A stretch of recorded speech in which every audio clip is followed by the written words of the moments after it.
kuwa na amani maishani mwako, usijali nani yuko mwema na nani mnafiki.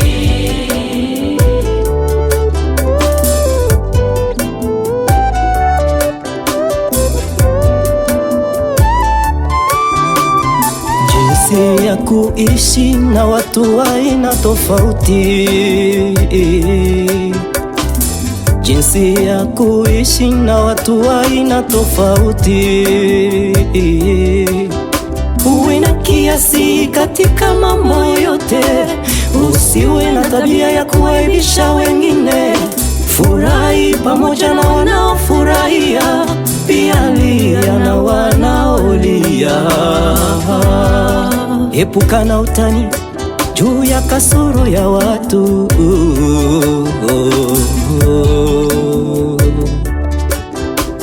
Usiwe na tabia ya kuharibu mafanikio na mipango mizuri ya wengine.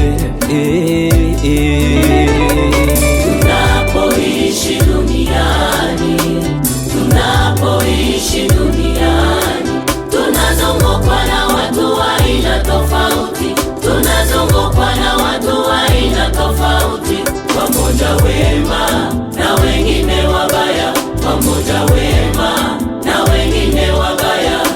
Ukitaka kuwa na amani maishani mwako, usijali nani yuko mwema na nani mnafiki.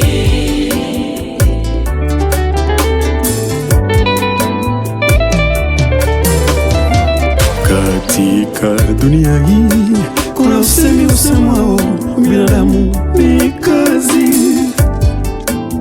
Ni bora kuishi na mnyama kuliko kuishi na mwanadamu. Ili uweze kuishi maisha mazuri, unatakiwa kujua kuishi na watu. Epuka hasira, chukulia kila mwanadamu ni mkosaji. Tambua kuwa ule unaishi naye ni mwanadamu kama wewe.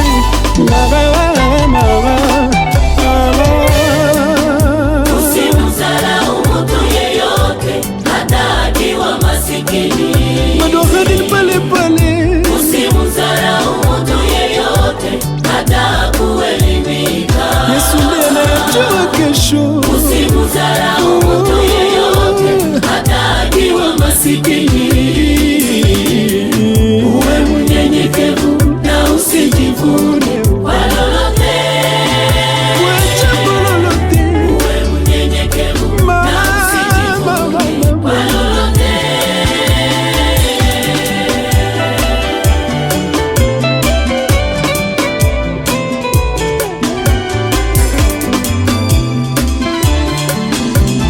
Mkristo aliyeokoka ni wa kwanza kujua kuishi na watu.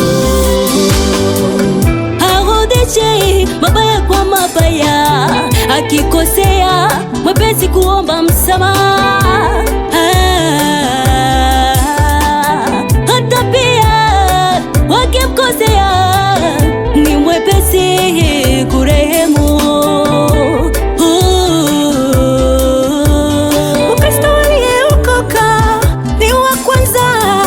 Kuishi na watu,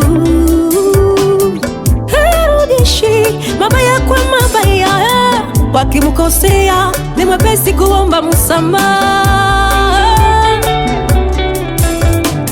Hata pia wakimkosea ni mwepesi kurehemu.